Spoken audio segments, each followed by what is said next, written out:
Voyage to go, history. Life is a journey, being part of it is everything. Hello, my name is Jessica. Welcome to episode 14 of my historical travel podcast, Voyage to go, history, where I take you on the most adventurous journeys from the past that continue to shape our view of the world today. In this true story, 17-year-old German Georg Forster travels around the world with his father, a naturalist in the 18th century, aboard a sailing ship under the command of James Cook. Georg's travel narrative is written in the language of the 18th century. To make it more understandable, I have largely translated it into modern language. His knowledge is that of the late 18th century, so I will place some of his statements in context and provide additional information.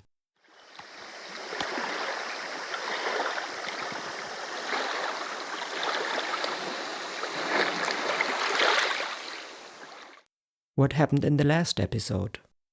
In the last episode, Georg Forster and the crew of the HMS Resolution marveled at the towering waterfalls of Cascade Cove. They climbed steep rocks, passed through misty spray, and witnessed a perfect rainbow forming in the waterfall's veil, later immortalized in a painting by expedition artist William Hodges.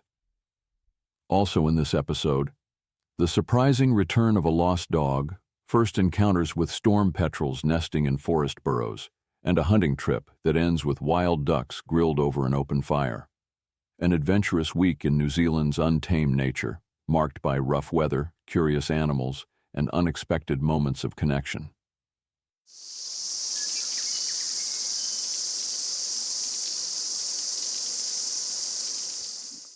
Friday, April 16th, 1773, Dusky Bay, New Zealand.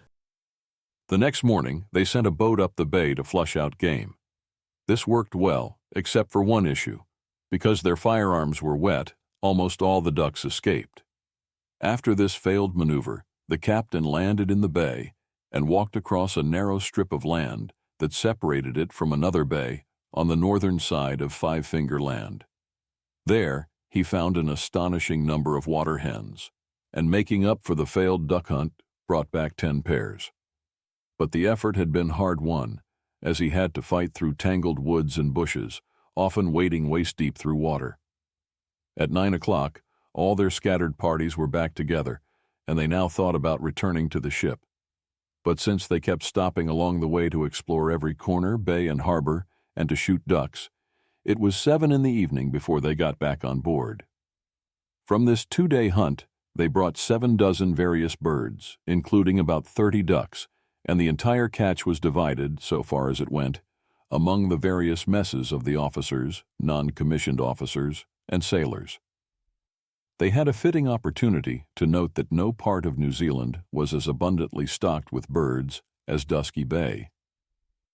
Besides various species of wild ducks, there were also shags, true cormorants, oyster-catchers, water or wood hens, albatrosses, gannets, gulls, penguins, and other water birds. Among land birds, they found hawks, parrots, pigeons, along with many small, new, and unknown species. The parrots came in 2 varieties, a small greenish one and a very large gray-green one with a reddish breast. Since these birds mostly lived only in warmer climates, they were quite surprised to find them here under a southern latitude of 46 degrees and in such an unfriendly and wet climate as Dusky Bay usually had due to its high mountains. The next day it rained so much that no one could leave the ship.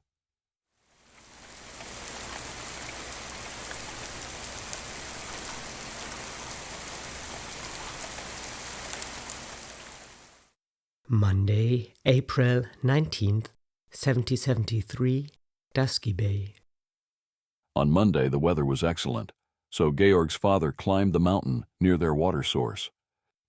About 800 meters uphill, he passed through ferns, rotting wood, and dense forest until he reached a beautiful freshwater lake, roughly 800 meters across. The water was clear and tasted good, but it had turned brown from fallen tree leaves. Only one kind of small trout-like fish lived in it. They had no scales. They were brown with yellowish spots that looked like old Oriental letters. A thick forest of towering trees surrounded the entire lake, and the mountains around it rose in various shapes. Everything was desolate and still. Nowhere could a sound be heard. Even the most common birds remained silent, because the cold at that height was intense. No plants bloomed. In short, the whole area seemed made for solemn melancholy and perfectly suited for a hermit's reflections. The beautiful weather encouraged their good friends, the locals, to visit them again. They set up camp in the same place where they had stayed 8 days earlier. When asked again to come aboard, they promised to do so the next day. Meanwhile, they began quarreling among themselves. The man hit the 2 women they believed to be his wives. The girl hit him, then started crying. They couldn't figure out the reason for the argument. If the girl was the man's daughter, which they also couldn't say for sure, then the people of New Zealand must have had very confused ideas about the duties of children.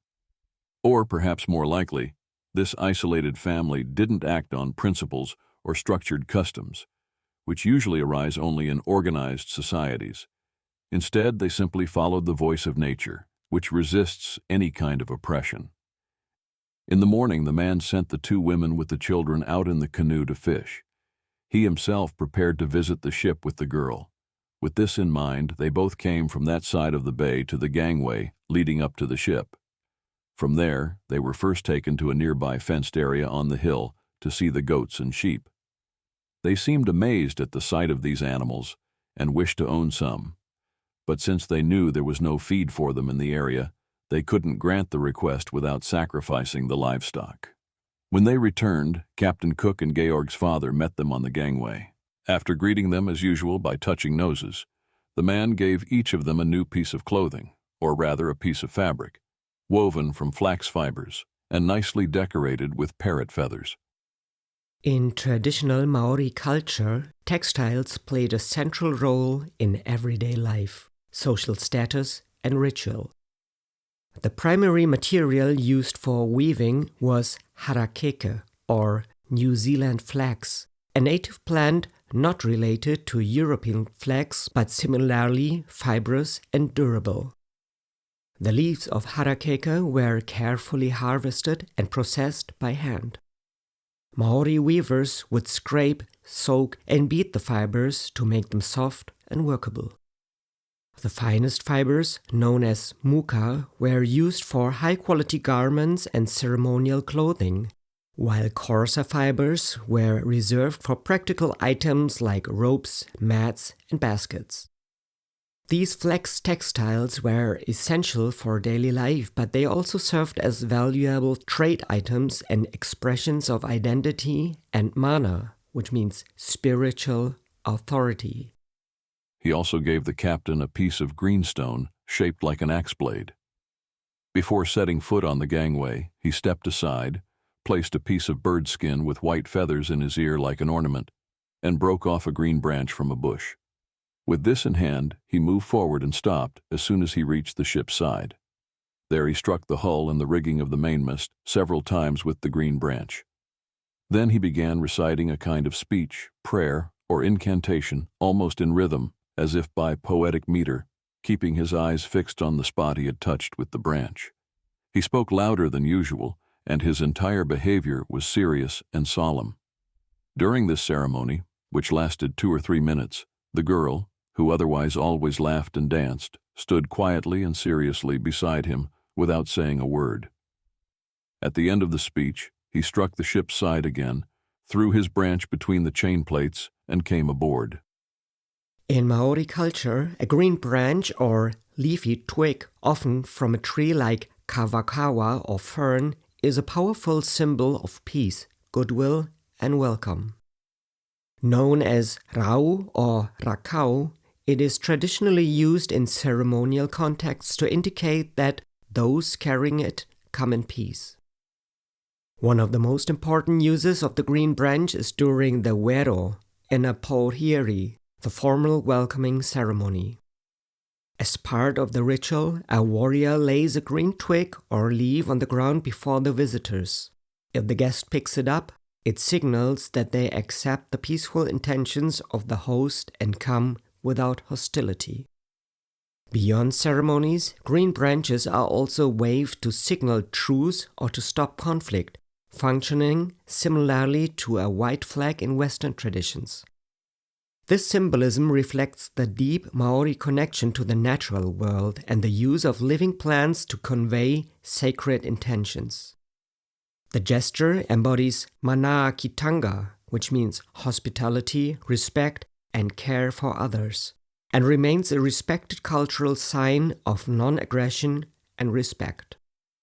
This kind of ceremonial speech, interpreted by them as a peace offering, is customary among all South Sea peoples. Both the man and the girl who carried spears were then taken to the quarterdeck. There, they admired everything they saw. Some geese locked in a pen especially caught their attention. They also paid much attention to a beautiful cat, though they always stroked it the wrong way, causing its fur to stand on end, even though they were shown how to pet it properly. They probably did this to admire the animal's thick, shiny fur. The man looked at everything new to him with amazement, but his attention never stayed on the same object for more than a moment, so many of their artworks must have seemed as incomprehensible to him as the works of nature. The many stacked decks of the ship and the solid construction of these and other parts impressed the man more than anything else. When the girl saw Mr. Hodges, whose work she had liked during their first meeting, she gave him a piece of fabric, like the ones the captain and Georg's father had received. The custom of giving gifts wasn't as common in other parts of New Zealand as on the smaller islands between the tropics, but this family seemed to act less according to the general customs of their nation, and more according to their honest nature and a clever understanding of their situation, knowing they were in their host's power. They were urged into the cabin, and after much discussion, they finally agreed to go down the stairs. There they admired everything, especially the use of chairs and the fact that they could be moved from one place to another. The captain and Georg's father gave them axes and other small items.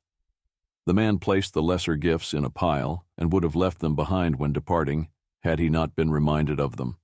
However, once he was given axes and large nails, he never let go of them. When they saw the crew sitting down for breakfast, they sat beside them, but could not be persuaded to taste even a bite. They mainly wanted to know where the crew slept, so the captain showed them his hammock, which was still hanging, and brought them much joy. From the cabin, they went down to the second deck into the constable's room. After receiving some more gifts there, they returned to the captain. Now the man pulled out a small leather pouch, probably made of sealskin, and with many gestures, he dipped his fingers inside to anoint the captain's head with oil or grease. But this honor was declined, because the salve was very unpleasant to their noses, even if the honest man may have considered it very fragrant and his most precious gift.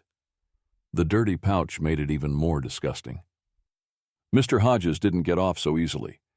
The girl, who wore a feather dipped in oil on a string around her neck, insisted on using it to anoint him.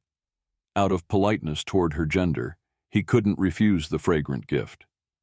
They were now allowed to explore the rest of the ship as they pleased, while the captain and a few other officers went out in 2 boats to explore an arm of the sea whose mouth lay to the east from their position. The deeper they went into it, the higher, steeper, and more barren the mountains became.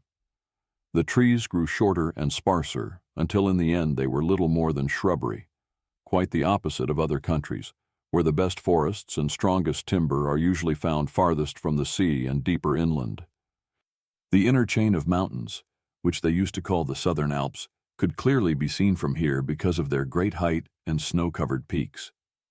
Thanks to the many shady islands they passed, each with little bays and waterfalls, the passage through this arm of the sea was incredibly pleasant. The view was made even more beautiful by a magnificent waterfall, which plunged from a steep cliff covered with bushes and trees, directly across from the last island. The water in this channel was completely calm and so clear that the reflection of the landscape painted itself on its mirror-like surface. The many steep, romantically shaped mountain cliffs made a striking impression because of their different forms and the way they were lit.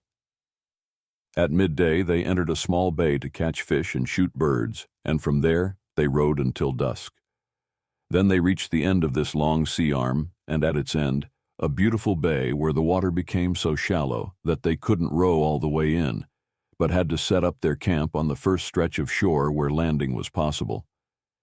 They thought they saw smoke here, but since nothing else confirmed this impression, and no fire was visible once it got dark, they soon reassured themselves with the idea that fog or something similar had easily deceived them in the dusk. They now cheerfully began preparing their camp for the night, and everyone had a task to do. To give a better idea of excursions like this one, which they often undertook, it might be useful to describe how things usually went. As soon as they found a spot on the shore where they could easily land and had access to a stream and some woods nearby, their first concern was to bring oars, sails, cloaks, guns, axes, and so on ashore. A small keg of spruce beer, and maybe even a bottle of brandy, was not forgotten. Then the sailors dropped the boat's anchors and tied them to the nearest tree with a rope. Meanwhile, some of them searched for dry firewood, which was often hard to find in such a damp place as Dusky Bay. Others set up a tent or shelter against wind and rain, using oars, sails, and thick branches in a dry and sheltered spot. Others still made a fire in front of the tent, mostly lit with cotton and gunpowder. They usually kept supper simple. Some sailors gutted the fish, skinned the waterfowl, cleaned both, and roasted them. Meanwhile, the table was brought out, often a seat from the boat, washed clean and used in place of bowls and plates, and instead of knives and forks, fingers and teeth were used. Such a way of life might seem rough and disgusting to a civilized reader just by description, but back then, their strong appetite, thanks to physical exertion and fresh air, soon overcame such notions. Never did they feel more strongly how little nature actually needs to keep a person alive. After the meal, they listened for a while to the sailors' original comic mood as they lay around the fire, prepared their supper, and told many funny stories, spiced with swearing, cursing, and crude expressions, yet rarely without genuine humor. Then they spread fern leaves inside the tent, wrapped themselves in their boat cloaks, placed their guns and ammunition bags under their heads instead of pillows, and each settled down to sleep as best they could. After they had spent the night in this way, Captain Cook and Georg's father, accompanied by 2 men, left at dawn in a small boat to explore the far end of the bay. There they found a fairly large patch of flat land, where they disembarked and let the boat row around to the other side to pick them up again. They hadn't gone far when some wild ducks startled up nearby. They crawled through the bushes and shot one of them. But no sooner had they fired the shot than a terrifying outcry rose around them from several directions. They answered the shouting in the same way, and wisely hurried with strong steps back toward the boat, without leaving the duck behind. The boat was now at least half an English mile away. The natives who had raised the outcry could still be heard, but they didn't appear anywhere.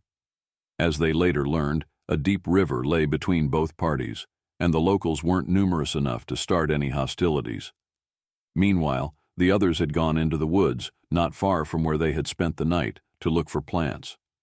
As soon as they heard the natives shouting, they jumped into the other boat that had stayed behind and rowed after the first one to support the captain and Georg's father. But when they arrived and found them safe and already back in their boat, and since no enemy appeared anywhere, they all went up the river together and cheerfully shot ducks, of which there were plenty. Eventually, a man appeared on the left bank, along with a woman and a child, and the woman waved a white bird skin, probably as a sign of peace and friendship. Since the boat Georg was in was closest to the natives, Captain Cook called out to the officer commanding it that he should go ashore and accept their offered friendship, while he himself would follow the river's course as far as possible. Whether the officer didn't understand Captain Cook's intention or was simply too eager to shoot ducks, Georg left undecided. They did not land, and the poor people, who apparently expected nothing good from strangers that ignored their peace offerings, fled quickly back into the forest.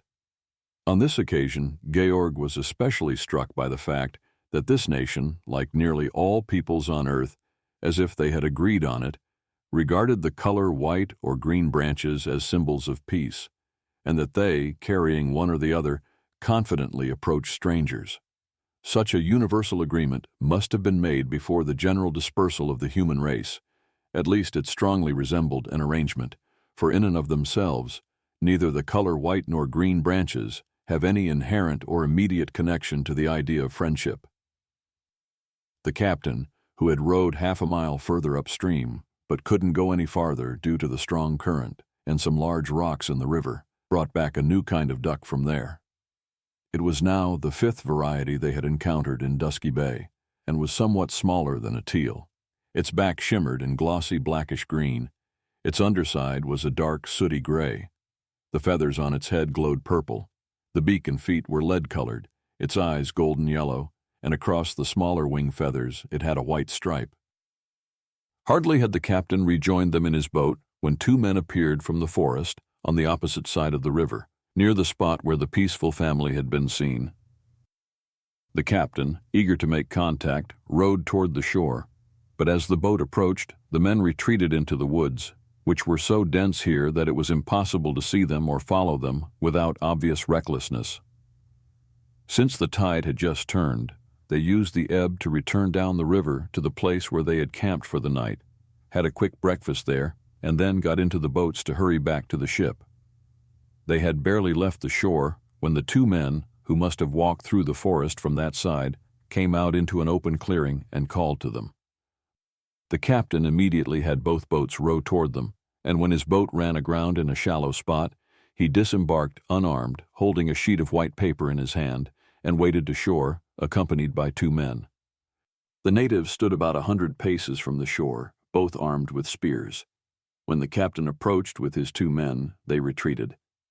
Since this was likely due to the larger number, he had his companions stop and went forward alone. Still, he couldn't persuade the natives to lay down their spears. Finally, one of them gathered courage, stuck his spear into the ground, and approached the captain holding a piece of grass. He let the captain grasp one end of it while holding the other himself, and in this position he gave a solemn speech in a loud voice that lasted about 2 minutes. During the speech he paused a few times, likely expecting a response. After the ceremony ended, they greeted each other, and the New Zealander took off a new cloak from his shoulders to give to the captain as a gift, in return for which he received an axe. With peace and friendship thus established, the second native also approached and greeted the captain, who gave him an axe, just like his companion. Now more of the crew stepped ashore from the boats, but the natives were not the least disturbed by the increase in numbers. Instead, they greeted everyone who approached with great sincerity. A few more people appeared on their side in the background of the forest, who, judging by their appearance, were likely women. The 2 men then repeatedly signaled the visitors to follow them to their homes, and made it clear that the Europeans would be given food there, but the tide and other circumstances didn't allow the crew to accept the invitation. They parted ways with them and walked with them to the boats, but when they saw the guns lying across the boats, they didn't dare come closer and asked them to put the weapons aside. As soon as they did that, the locals came forward and helped push the boats back into the water. The tide had gone out, so the sea had retreated from the shore. Still, they had to watch all their belongings carefully. The locals seemed interested in everything they could see and reach, except the guns. They clearly didn't dare touch them. They had seen how deadly the weapons were when the crew had shot ducks from the forest. As far as they could see, the locals didn't have any canoes.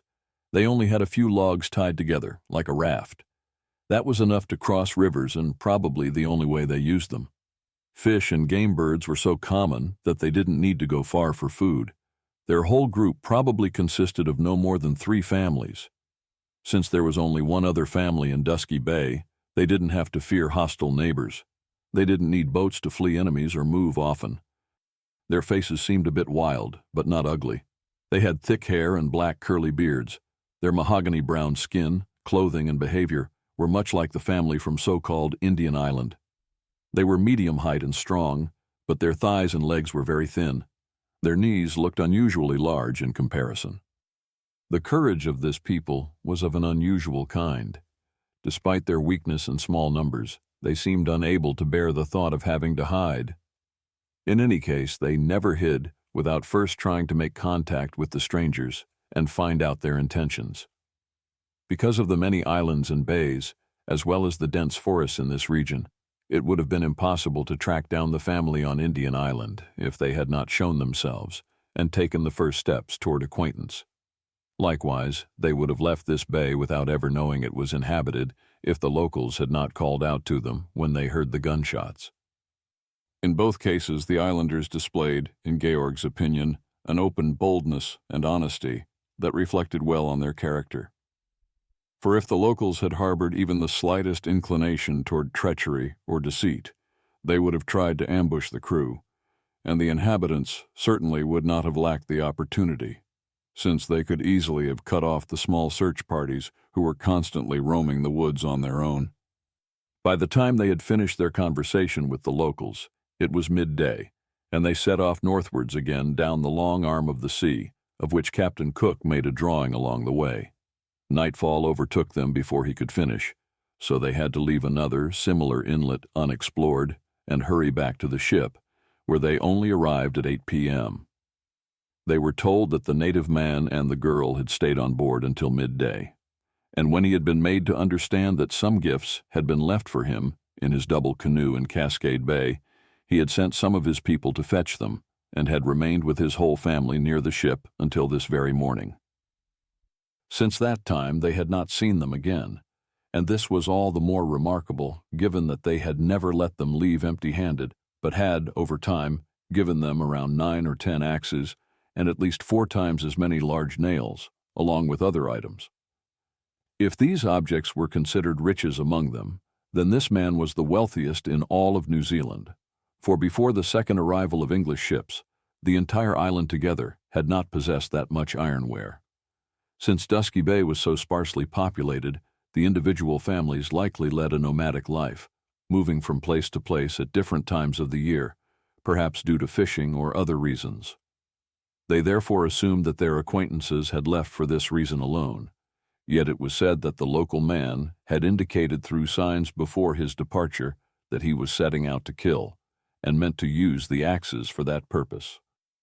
If they had understood him correctly, then their pleasant hope of promoting and facilitating agriculture and other useful activities through the distribution of practical tools had been dashed in an instant.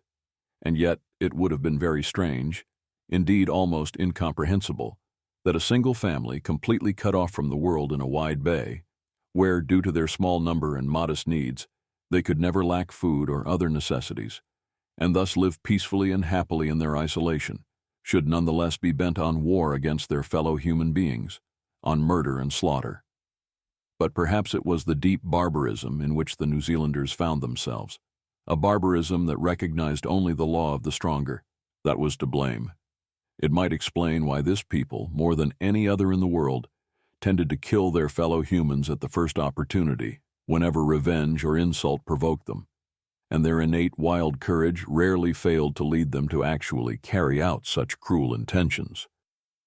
Georg should not forget to mention a very particular sign of bravery from the old man who had now moved away from them. Their officers had fired their rifles several times in his presence. One day he wanted to try it himself, and they gave him a rifle. The girl, whom they thought was his daughter, begged him not to do it, with the clearest signs of fear and caution. But he was not deterred, and fired the rifle 3 or 4 times in succession. This warlike tendency and the hot-tempered nature of the entire people, who could not tolerate even the slightest insult, seemed to have forced this particular family and the few others they encountered on the shores of that long sea arm to separate from their fellow countrymen. When savage peoples wage war against each other, one party generally does not rest until the other has been completely annihilated, unless the latter manages to escape in time. This may also be the case with the inhabitants of Dusky Bay, and if it truly is, then they undoubtedly left this place with the sole intention of taking revenge on their enemies and oppressors.